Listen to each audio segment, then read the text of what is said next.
welcome our main speaker for tonight, Chic.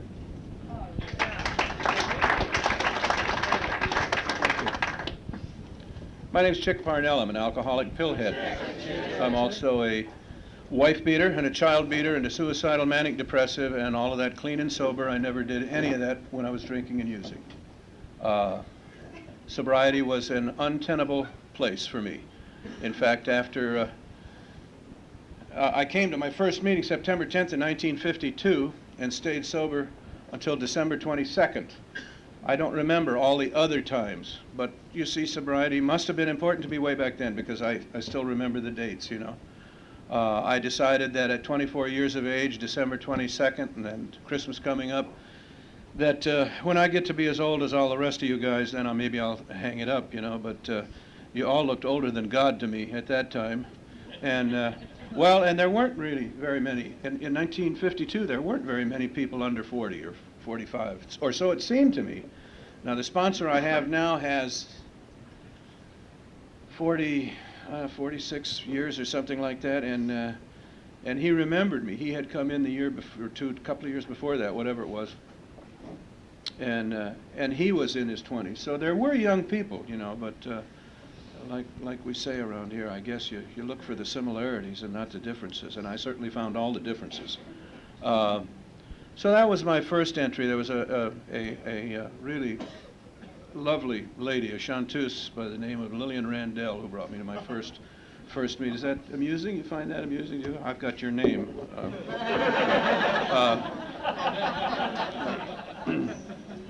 Anyway, Lillian brought me to my first meeting, and then I saw her perhaps, well, I guess I should give you my actual sobriety date so that I won't keep wondering if you're wondering how long it took me to get sober, okay? I'm a compulsive thinker, you see. Anyway, it's January 15th, 1965 was the date of my last drink or pill or mind-altering substance. And I saw that lady in later years in my sobriety go down the tube, little by little by little, you know, and I'm sure it was behind pills. I'm sure it was behind pills.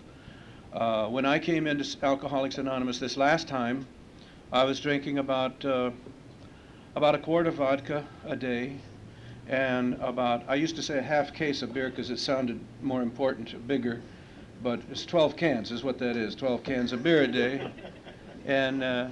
And I had 2 doctors, each prescribing for me, Librium, Tuinol, Equinol, and Sperrine, all downers. And I got 30 days worth of prescriptions from each of them, so I had 60 days worth of pills. And at the end of about 3 weeks, the pills would be gone, and I'd have to start increasing my intake of booze. And I want you to understand, that is not what it took for me to be loaded. That's what it took for me to be able to go to the dry cleaners, or the grocery store, or the gas station. That's what it took for me to look normal to the outside world, or so I thought.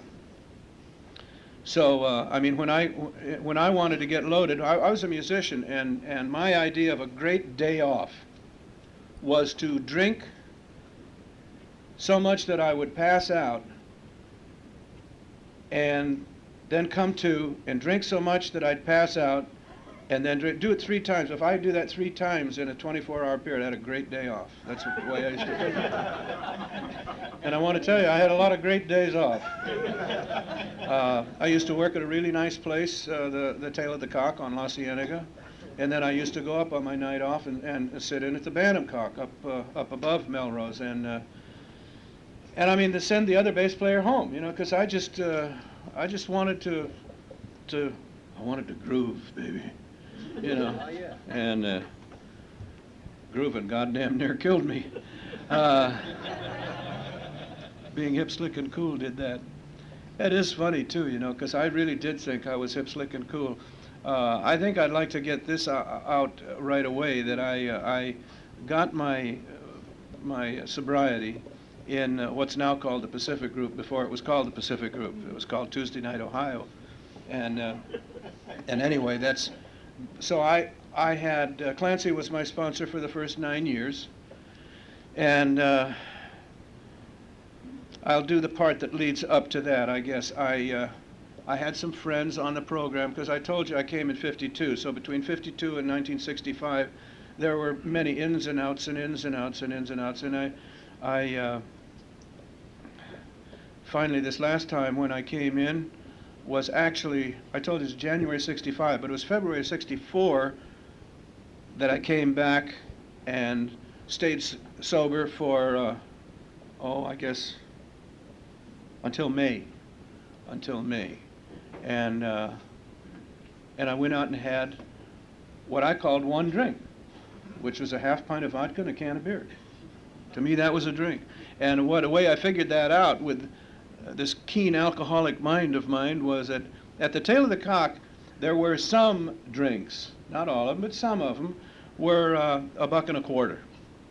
They were those weird drinks that no self-respecting alcoholic would ever drink, you know, pink squirrels, and I mean snow cones, that crap, you know, I don't, none of that stuff. Anyway, those were $1.25 back then. And so I therefore figured that the amount of booze that I could purchase for $1.25 equaled one drink.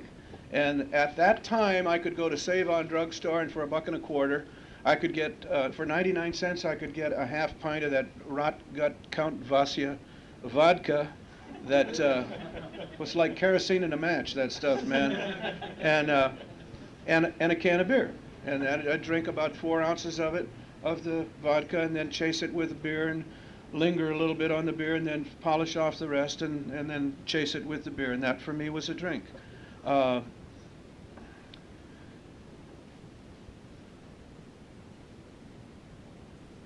So I came in February. In May, when I went out and had that one drink, it was during this time, between February and May, that I started going home late at night, which was normal for me. That would be like most workers going home at 6 or 7 in the evening, you know. And when I get home at 2 o'clock in the morning or 3 o'clock, you know, because I worked anywhere until from midnight to 1 or 2 o'clock in the morning. And I wanted out, man. I just wanted out. In fact, I guess this is a good place for me to mention that the message that I carry in Alcoholics Anonymous, you know, we say, if you want what we have, you know, and I'm pretty sure that before I'm finished speaking, they're going to be, the greater majority of you are going to realize that you really don't want what I have, you know. Because what I have, yeah, but there'll be 1 or 2 of you who'll bet your ass on what I have. Because what I have to share with you is I know how to walk through suicidal depression and stay clean and sober. The only antidepressants that I have used in 34 years are the 12 you heard mentioned in chapter 5, and I think that's what they're for. And they, along with you guys, have saved my ass. So I came in February, I drank, but I started becoming suicidal, see? And I used to go home every night and grab the ice pick and hold it up against my chest. Now remember, my wife's already in bed, asleep. I come home and I go in the kitchen, grab the ice pick, hold it up against my chest. I'd say, God, if you won't give me the courage to live, for Christ's sake, give me the courage to die. And I'd stand there and I'd wait, nothing had happened. And I'd put the ice pick back, take a shower, and go to bed. And the next night I come back and do the same thing again. And then the next night I come back and do it. This thing got to be such a normal part of my daily routine that I actually could hold the ice pick up against my chest and ask God to help me to kill myself while I was thinking about what I was going to do tomorrow. Now, not too tightly wrapped when you start thinking that way. And it was along about shortly after that first slip, this time around, that a friend of mine suggested that I contact, in fact, it's a pretty fine actor, Dick Webb, and then a buddy of his, Dale Russell. Both of those fellows have since passed on. They suggested that I go to the Suicide Prevention Center. So I called the Suicide Prevention Center, and the lady I spoke with said that this was on a Tuesday evening, and she said, tomorrow's my day off, but my house is set up to receive patients. If you'd like to see me, I'll see you at home. And I said, okay. And she was out in this area somewhere, in the Mar Vista area. And I didn't know how long it would take or what. And I had, at that time, it was really a very good paying job for a steady music job, because we had a cocktail shift, 5 to 7, and then 9:30 to 1:30. And so I dressed for work because I didn't know. And in those days, a musician wore a suit and tie. Strange. Anyway, that's the way we dressed, and that's the way I arrived at this lady's house. I think I probably looked more like a Fuller Brush man than I did, you know, a musician. I don't know. Anyway, that's the way we dressed, and that's the way I introduced myself. We went in, and this lady sat down at her desk and started talking to me, and it was a very short time before she reached behind her and pulled out a book and leafed through some pages. She said, "I'll tell you what, I want to put you down." This was on Wednesday. She said, "I'd like to put you down in my book for, I think she said Friday or a week from today or whatever it was." And I said, "I'm not going to make it until then, you know." And she said, well, then she closed the book, and she said, "I'll tell you what, I will call Neuropsychiatric Institute at UCLA and ask them to admit you as an emergency case." And I said, okay. So I went up there, and I walked up to this gal. Now, at that time, the waiting room at Neuropsychiatric was about half the size of this room. It was a pretty large room.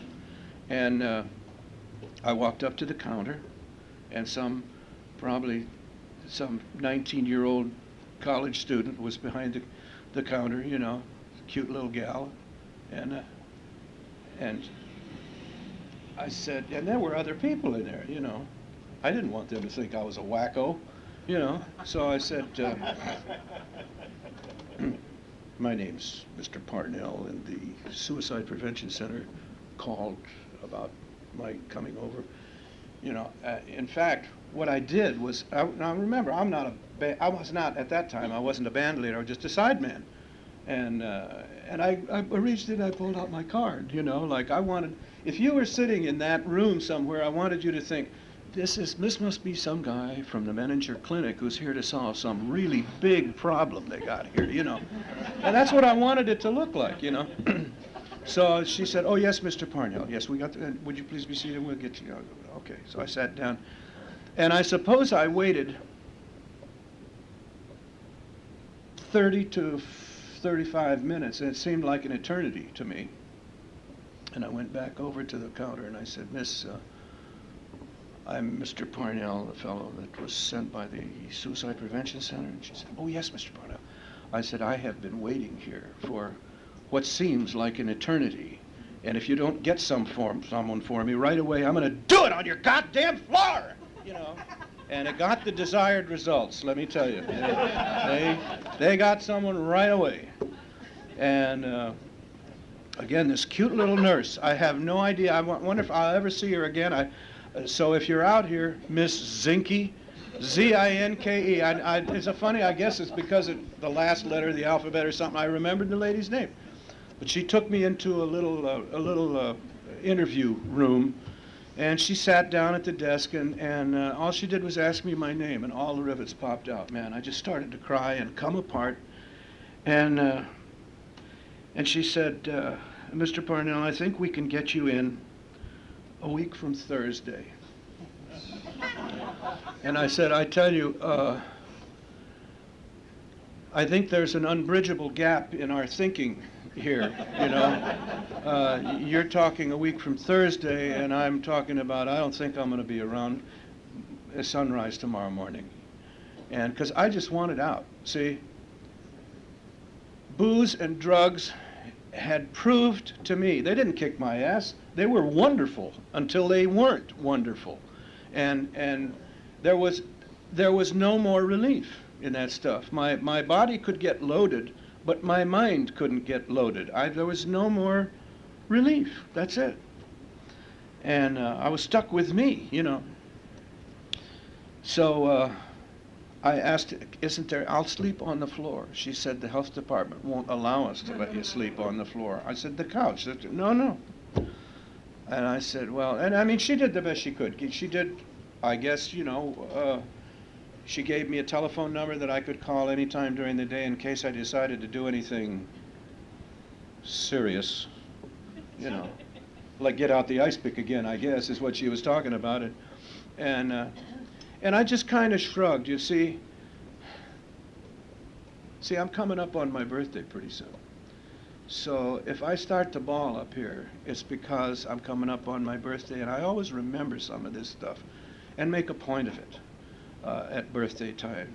Dr. Bob said we should bury the wreckage of the past and not revisit the grave. And then he added two more words, too often, which implies that we should revisit the grave occasionally. And I try to do it every year somewhere around my birthday.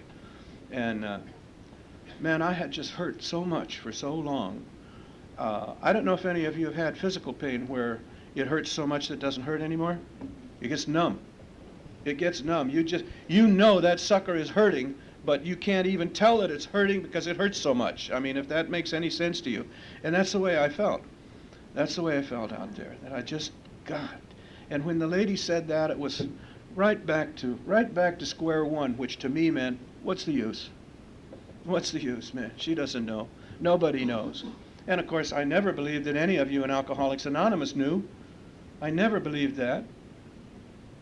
Until I finally got ready for Clancy. See, one of the reasons that Clancy is so successful with guys like me is because when you get so far down, there ain't no more down. You're ready for Clancy. That's it. You know, that's why Clancy's babies, the ones that are successful, don't argue with Clancy, because they've done all that. They've done all that. We've already done all those arguments before we get to this guy. And I still sponsor that same way. I say to somebody, look, man, I sponsor with two thoughts in mind. Number one, you wouldn't ask me to sponsor you if your way were working well. You wouldn't ask for help from me if your way was working. Number two, I won't screw you like you will screw you. Okay? That means that when push comes to shove, you do it my way rather than your way, based on the fact that I won't hurt you. You know, that's it. And if you're not ready to do that, then step aside and make room for the guy behind you, because that's what I know how to do. But if you're not willing to knuckle under to that, which I say the Pacific Group's the best AA boot camp there is. That's it. That's where you learn it. And that's why I'm really, truly glad that I'm one of the sick ones. You know, I always, whenever I say, which I do frequently, and I'm going to say it now, I am one of the sicker ones, one of the sickest ones in Alcoholics Anonymous. And every time I say that, I look around the room to see if there's somebody going like this. But they're always going like this, you know. The ones who know me are always going like this, you know. But I'm glad. I'm glad, and I'll tell you why. Those of you who are here tonight, the way I was here during that first 12 and a half years thinking, God, isn't this wonderful for these folks? I mean, they're such lost souls, you know. Isn't this nice that they have this place, this camaraderie, and what they so desperately need, they're finding here. God bless you, you know. See, and if you're here with that attitude, I have some very distressing news for you. You're the sick one. Because those of us who hang around here telling you how sick we are and talking about our defects of character because we're trying to uncover them and discover them and discard them, we look sick to you. But we're not, because we're looking at ourselves and you're not able to do that yet. See? But that's where the words keep coming back, you know. Thank heaven that God sees to it we get the truth about ourselves in bite-sized chunks. Because if we got it all in the first few months, forget it. There'd be an empty room, I'll tell you that. Anyway, I'm getting away from my first year in the chronology here. So I stayed sober till May and went out, and then I came back and stayed sober until January. I always have to count back at 15, 14, 13, until the 12th of January of 1965. And that time I pulled out all the stops. And I don't remember that moment of clarity, you know, where, I mean, I was working at the tail of the cock, the guitar player. I was trying to learn Morse code. The guitar player had been in a signal corps, so I put on the earphones and he was sending with a telegraph key to me, and so he said he had to use the John, so I says, okay. Now he had a martini on the rocks, and he set it up on the shelf in the hat check room, and when he got back, man, I had drunk the martini, and that was another time that I had been sober, you see, since last May, here up until January. And I cannot tell you the look. Some of you have experienced this. I'm sure several of you will give me the nod on this one, where someone who really likes you, you know, this guitar player and I were really good friends, and he knew that I had a terrible trouble with alcohol, and he knew that I knew, and he knew that I knew that he knew, you know. And he gave me one of those looks, one of those half-ass supportive looks, when he said, well, Chick, maybe you can handle it this time. No, we both knew that was bullshit, you know? But, you know, I said, well, maybe I can, but as long as, see, and the famous words of the Slipper are, as long as, you know, like you wake up with the shakes, man, and you're going to quit today. Pretty soon 2 hours goes by and you say, as long as I'm going to be coming apart by noon, why do I have to suffer now? I might as well, you know. And I've done that number so many times, you know. And so what I told this guy was, well, as long as I've had a drink tonight anyway, I'll meet you up at Dolly's Beer Tavern. That's where I did my serious drinking. You got to think, beer is serious drinking? Well, see, I kept my stash in the car. And what I would do, I was a smoker then, and I would walk into Dolly's, and we'd start playing shuffleboard, and just hail fellow, well met, and all that good stuff. And maybe if I'd sit down next to you, I'd run out of, oh, before I'd walk into Dolly's, if I had a fresh pack of cigarettes, I'd take 17 of them out, so I'd walk in there with about 3 cigarettes, so that I'd run out, so that I'd have to go out to the car, so that I could reach under the seat and take a couple of good drags on my vodka jug, and then walk back in and look like I'm only drinking beer, you know. Now, if you had caught me out there drinking the vodka, I would have sworn to you I didn't come out here for that. I mean, I was out of cigarettes. I mean, the denial is just incredible. But then I'd walk back in. Now, but Dolly, the lady who owned this joint, screwed me up a lot of the times because she'd find out what kind of cigarettes. I always smoked some weird kind of Rudy Tutti Fruities or something, you know, that nobody ever smoked, you know. Juleps, Hanovers, English Ovals, what was it, Dunhills.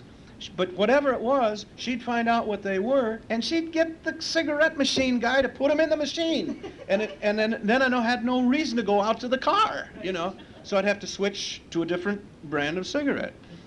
And that's what I would do.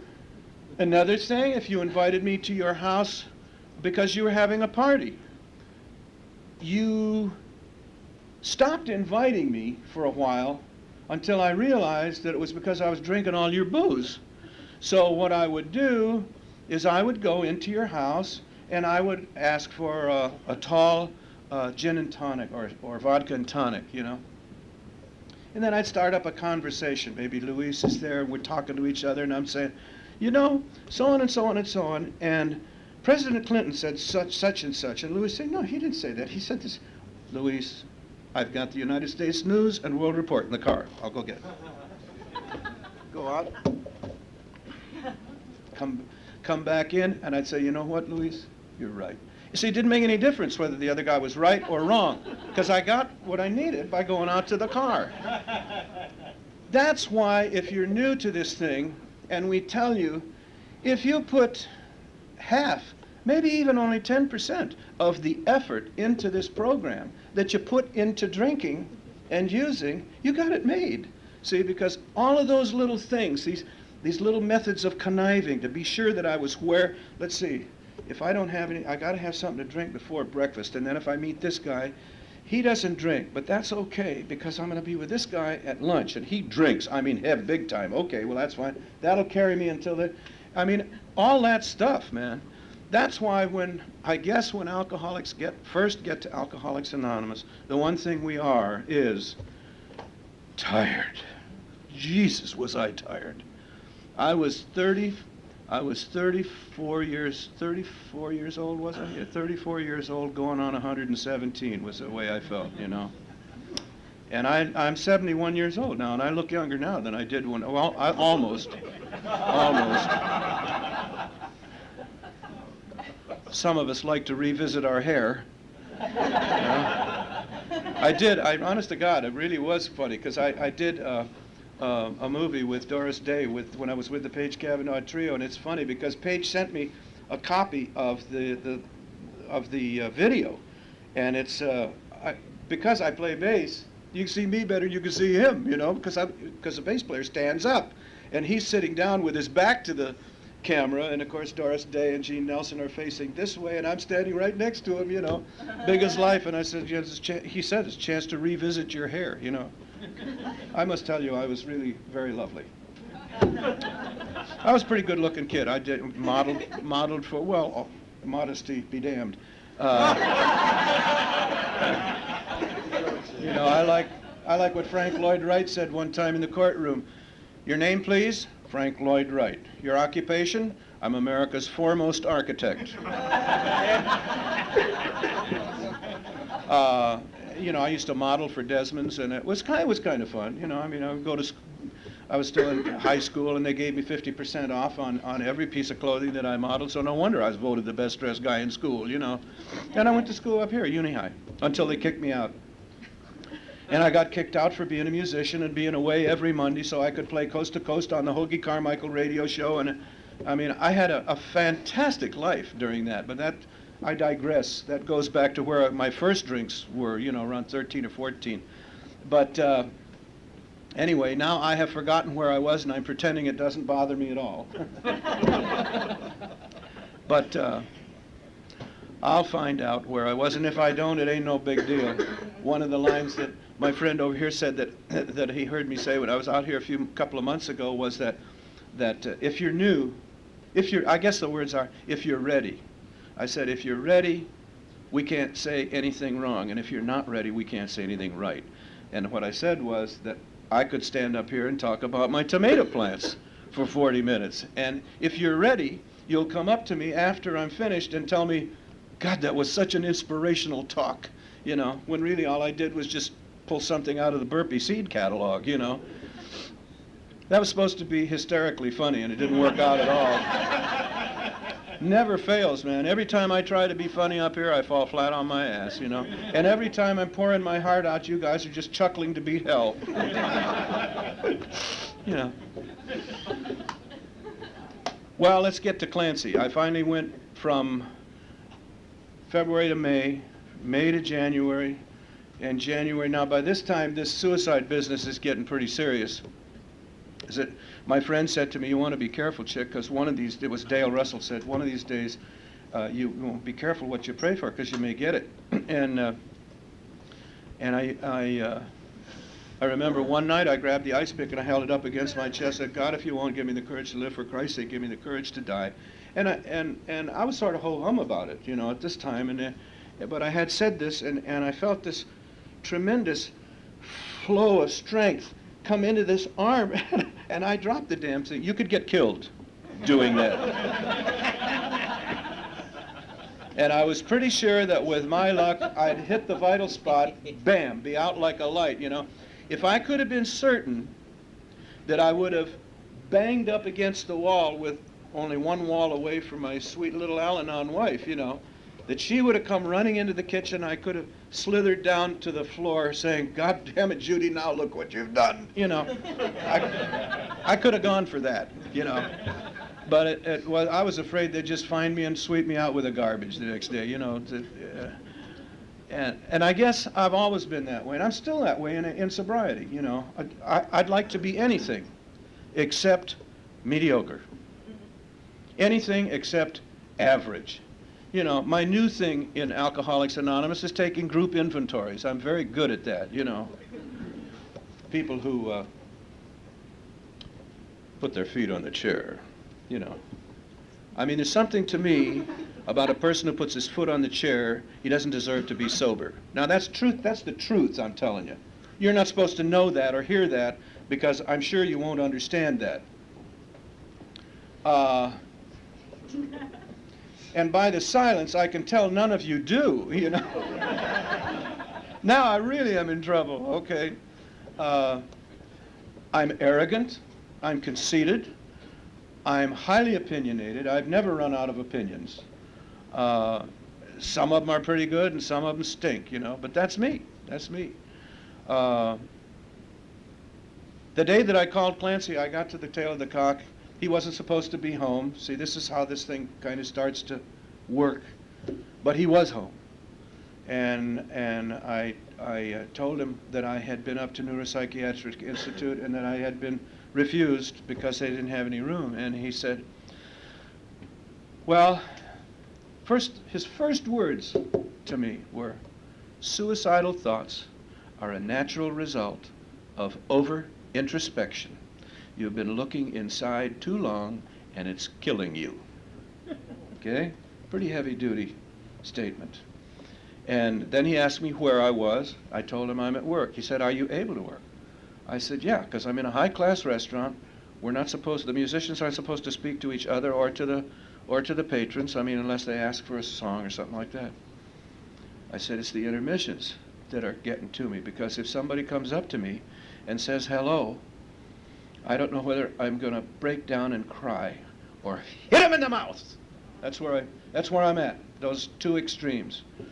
And he said, okay, let me tell you, don't feel too bad about not being admitted to UCLA because Dr. So-and-so, and he named the guy who was the head guy at Neuropsychiatric. He said, this was then June 16th.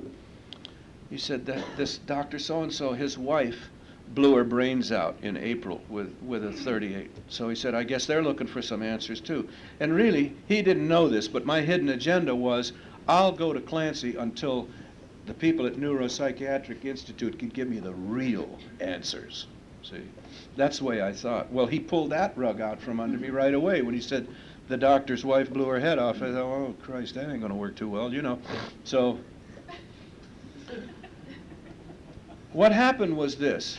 The man said, Chic, you don't have any problems anymore. He said, I'm going to take them all. I'm going to take all your problems. All you got to do is go back and play that goddamn bass until your next intermission. When is it? I said, it's at 6 o'clock. He said, I'll be by the phone. Call me at 6. I called him at 6. When's your next intermission? It's at 6:30. Called him at 6:30. When's your next intermission? It's at 7. At 7, he told me. Now, see, this is how we were talking about a Rosemary that we both know, who's now back in Boston. She couldn't, this is after I was about 8 or 9 years sober. She was working at Lockheed, and she was absolutely petrified one afternoon. She was seated at her desk and couldn't move. She was so screwed up. And I said, Rosemary, can you get to your car? She said, yes. I said, where's the nearest 7-Eleven? She said, it's about 2 blocks from the parking lot. I said, go there and call me. See, I mean, I was doing with her the same thing that he had told me to do. And I talked this lady home from one 7-Eleven to the next until, or a Ralph's or whatever it was, a payphone, till we got her home. And that's what we do here, you know. I think the most wonderful thing anybody in Alcoholics Anonymous has ever said to me was one time in the car when my ass was falling off. I was suicidal again. I just wanted out. And Clancy and I were in the car together, and he just reached over and he grabbed my shoulder and squeezed it real hard. He says, you know, Chic, sometimes this is all we have for each other. He didn't try to shove a step down my throat or tell me, go home and write about it, you know, or, I mean, he just held my shoulder and said, sometimes this is all we have for each other. And I don't think we talked for a while, but we communicated, and it was okay. Because when I first started with him, I remember calling him one morning, seated on the edge of my bed, This usually gets laughs, and it's not intended to. I mean this very seriously. I was sick. I had a pair of pants on each side of me, and I was immobilized by the decision of which pair of pants. I couldn't get out of the bedroom because I could not decide which pair of pants I was going to wear. I called Clancy, and instead of laughing at me, Clancy said, "Describe the pants for me." And I said, "Well, the one pair's a pretty good pair, and the other pair's more like a pair of Levi's." He said, "Well, is there any are you going to the noon meeting out at the Nest?" I said, "Yeah." He said, "Well, then put on the good pair, and fix yourself some breakfast, and then call me back." That's what he said.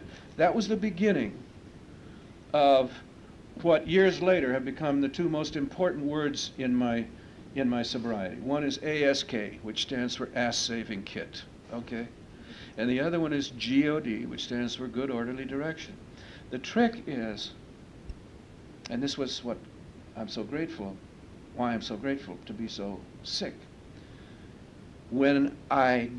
Before I do the ASK, of dialing, I have to be committed to accepting the GOD. Whether it's what I like or don't like or not, doesn't make any difference, whatever it is. There are many times after that Clancy used to give me pretty strong direction, and sometimes he'd come down on me so hard that he'd follow it with almost like an apology and try to explain why, and I'd tell him, don't bother, because everything you've told me to do works. Everything I've told me to do doesn't work. I don't need the explanation, just the direction. And I would do it. And I did that for 9 years, and then we had a falling out, which was good for both of us, I'm sure. Since then, Jules Pilcher has been my sponsor, who is just a wonderful guy, I want to be that kind of an AA member. I called him up and I said, Clancy and I had a falling out on Tuesday night. Said, I heard about it. And I said, I called him at his office, and I said, I'm scared, Jules. This is a red flare call. He said, I'm going to close the office and be wherever you want me to be in 20 minutes. That's the kind of AA member I want to be. See? And I'm almost afraid to say something like this, because for so many years, I have had a real difficult time thinking well of myself.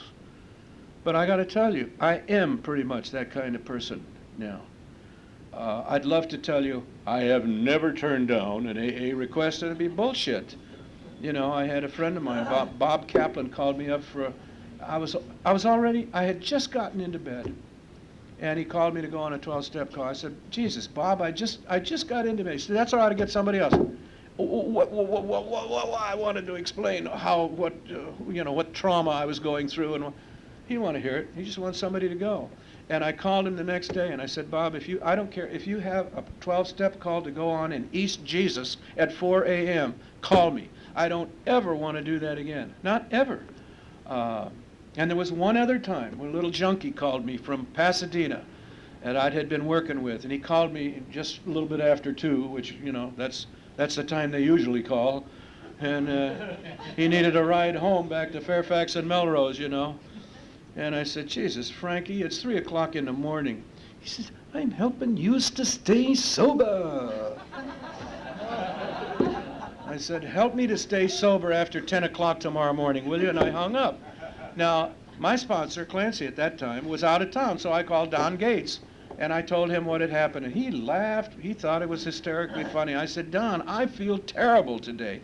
He said, well, who are you to learn any differently than the rest of us here in Alcoholics Anonymous? You're going to learn eventually that it's going to be easier to get out of bed, get dressed, and drive your ass to Pasadena and pick up this ingrate and bring him all the way home than it is to justify not going. It's just easier. This, for those of you who don't realize it, this is the easier, softer way. This is it, man. And my life now is at a point where, when people say, how are things going? I say, nobody has a right to feel this good. Nobody has a right to feel this good. I'm in the flow. I am in the flow. And, I talked with a long-distance operator this morning, or yesterday morning, whatever it was. Well, I do this. And I told her, she said, you sound really, really good. I said, I'm fantastic. I'm 34 years clean and sober in Alcoholics Anonymous, And I said, I feel so good, I want to do it all over everybody, you know. And she thought that was wonderful, and we talked a little further, and I laid some God stuff on her, and, you know, I don't know whether I brightened her day. She brightened hell out of mine, you know. Because I think it was Clancy that said one time his grandfather told him, if you can brag without lying, go ahead and brag, you know. So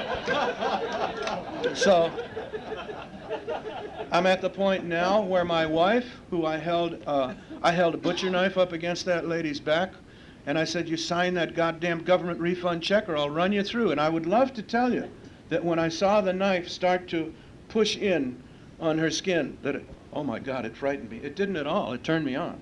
I wanted to go the rest of the way. When my son was practicing the piano, I used to make him practice without any undershorts on, so that I could whip his ass with the belt whenever he made a mistake. Now that's the kind of sickness that I brought to you guys to work with. It was on my 13th Alcoholics Anonymous birthday that I asked my wife to give me my cake. And I said at that meeting, I said, I haven't struck my wife in over 1 year. Now that's at 13. Took a long time at my house. That may not be a big deal to you. It's a big deal at where I live, I'll tell you. My wife has forgiven me. My son has forgiven me. There are moments when I forgive myself, but not too many. And some of you will probably come up to me afterward and say, don't you realize that by not forgiving yourself, you are playing God? Fuck you.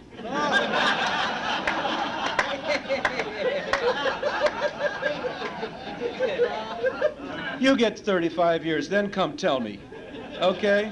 You know, because I believe the 7-step prayer, where it says those things which stand in the way of my usefulness to you, please remove those things. Well, I do still feel guilt about this, and it's okay for me to feel guilt, because if there's some guy in this meeting who's feeling that same kind of guilt and thinking he can't get sober or stay sober, you're full of shit. You can be guilty as hell and still stay clean and sober.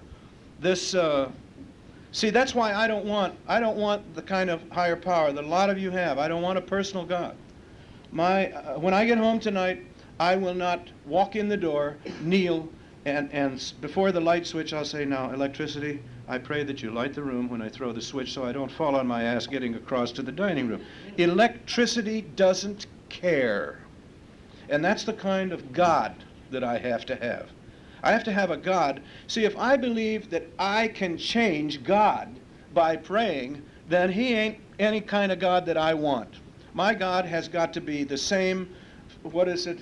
There is a line in the Bible or something where it's first, last, and always, or whatever it is. It means unchangeable, unchangeable from the beginning.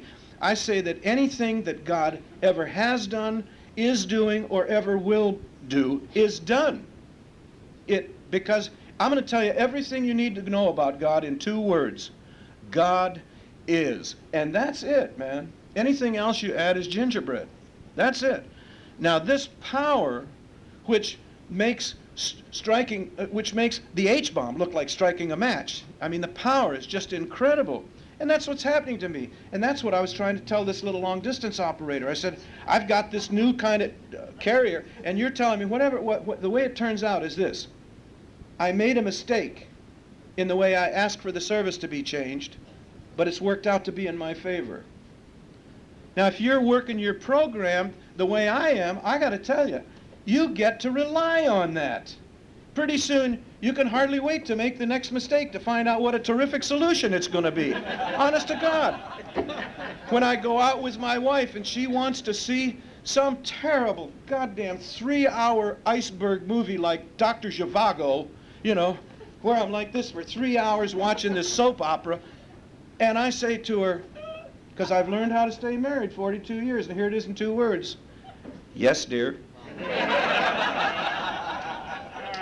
Now, the amazing thing is, because Clancy used to tell, I said, Clancy, he said to me when I first started with him, any discussion of your marriage is off limits for 5 years. And that was it.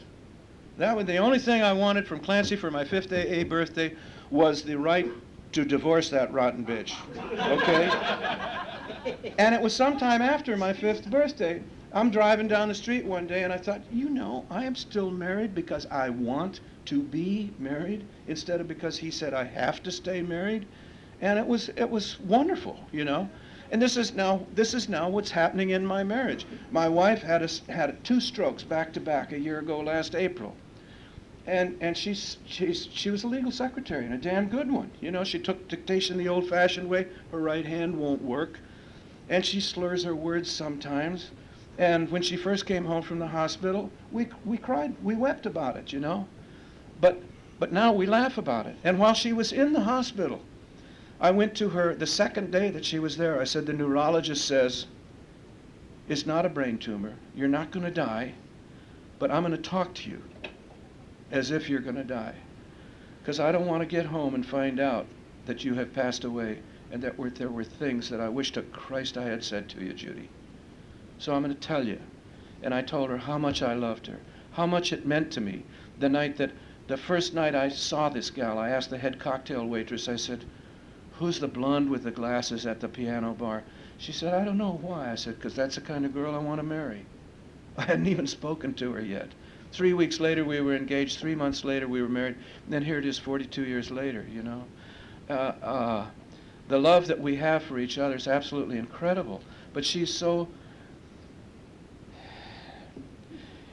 not able to do the things she used to do, and I told her, I said, Judy, I just heard this on the radio, which is the truth, about 6 months ago, 8 months, maybe a year. Women need to be cherished. Men need to be needed. So you're doing me a favor. It's just like Alcoholics Anonymous. I light up like a Christmas tree when I start working with a new guy who needs to ladle off some of the experience that I've gotten. Man, it's overflowing. I mean, here's the ladle. Take as much as you want. Because my higher power say, oh, the level's down there, gives him some fresh stuff, you know. Because that's the way it's working for me. My son is HIV positive. And when we found that out, he left home because we were having fistfights. And that brought us together like a family like this. We are so close now. There's so much love in our house. It's absolutely incredible.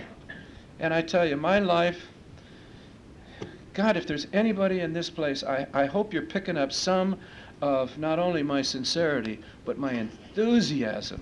I guess, as they say, that comes from the word God within, entheos. That, I mean, there's the things that are happening in my life just are marvelous. I have no way to say it except to just say thank you.